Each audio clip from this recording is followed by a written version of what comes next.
Hello, I'm Robin Gill, and this is the West Block: politics, perspectives, and players. Prime Minister Justin Trudeau ruled out interference in the judicial process, saying it might endanger more Canadians overseas if the government is willing to negotiate with regimes if they take a Canadian hostage. Ottawa is suspending Canada's extradition treaty with Hong Kong.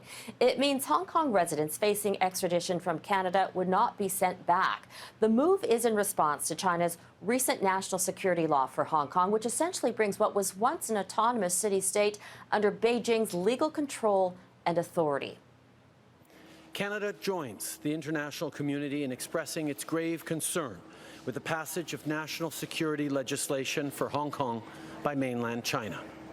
After studying the legislation and its impact, Canada will treat exports of sensitive goods to Hong Kong in the same way as those destined for mainland China. We are also suspending the Canada-Hong Kong extradition treaty and updating our travel advisory for Hong Kong. Now, this comes as tensions between China and Canada are at an all-time high over the arrest of Huawei executive Meng Wanzhou. She's been detained in Vancouver, albeit able to live at one of two homes she owns in the city. She's wanted in the United States, accused of misleading banks and violating sanctions against Iran. Soon after her arrest, two Canadian men, Michael Kovrig and Michael Spavor, were arrested on so-called espionage charges. China has long insisted the arrests were not arbitrary. To talk about this, we're joined by Glaser. She's with the Center for Strategic and International Studies in Washington, D.C. Bonnie, our Prime Minister has described this situation as hostage diplomacy. So what are the options for our federal government? Well, of course, Canada should continue quiet diplomacy, demands for better treatment of Michael Kovrig and Michael Spavor. This issue just has to remain at the top of Canada's diplomatic agenda with Beijing. It just shouldn't be business as usual. Canada should also redouble its efforts to forge a proactive coalition condemning China's illegal and arbitrary arrest of the two Michaels. Now, all like-minded countries face a risk of having their citizens arbitrarily detained. And democracies around the world should just be pressed to rally to the cause in support of justice and human rights. And then, of course, a third option is to consider applying the Magnitsky sanctions against Chinese officials who are responsible for the wrongful detention of Michael Kovrig and Michael Spavor. So there are still options for Ottawa to continue to pursue. A lot of legal experts have weighed into this case and say Canada has the legal authority to set Meng free, but at what cost with the United States, especially with Donald Trump at the helm? He's been very blatant about his disdain for our Prime Minister. Well, look, the Trump administration has dealt with this issue very poorly, especially President Trump, who at one point said he would intervene in the Meng case if it would help reach a trade deal with China. So that said, I think that Canada has an important reciprocal relationship with the United States, where each, of course, undertakes to turn over people who've been accused to the other country's courts. And violating this arrangement would be damaging to Canada's reputation. I think that the U.S. and other countries would likely view Canada as potentially untrustworthy, and the resulting mistrust would persist regardless of the outcome of the presidential election in the United States in November. But I think that Meng was involved in a scheme that saw hundreds of millions of dollars flow illegally to Iran in violation of international sanctions. And China's obviously trying to use hostage diplomacy to undermine international rules. And this is something that other countries should be willing to stand by Canada with.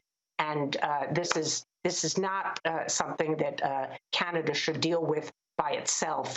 It should be on the front of everybody's agenda.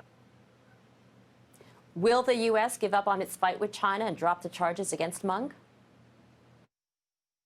Well, I can't predict what President Trump is going to do, but the Phase 1 deal is already signed. There is no possibility of a Phase 2 deal being signed anywhere in the near future. I suspect that many officials in the Trump administration would oppose a deal in any case. And if Joe Biden is elected, I think the position of his administration would be more principled and more consistent. Have Canada's allies abandoned us in this case, though? Oh, no. Could the United States and other countries do more? Absolutely. But I don't think that countries have abandoned Canada. I would cite, for example, I think it was just 2 weeks ago, Secretary of State Pompeo issued a very strong statement expressing extreme concern about the Chinese decision to formally charge the 2 Canadian citizens. He referred to the charges as politically motivated and completely groundless, and said very clearly that the United States stands with Ottawa in calling on Beijing to immediately release the 2 Michaels. Pompeo also condemned Beijing's restriction of consular access to them in accordance with the Vienna Convention on consular relations. So I think that the United States is making strong statements. I hope privately also putting this issue very much on the agenda.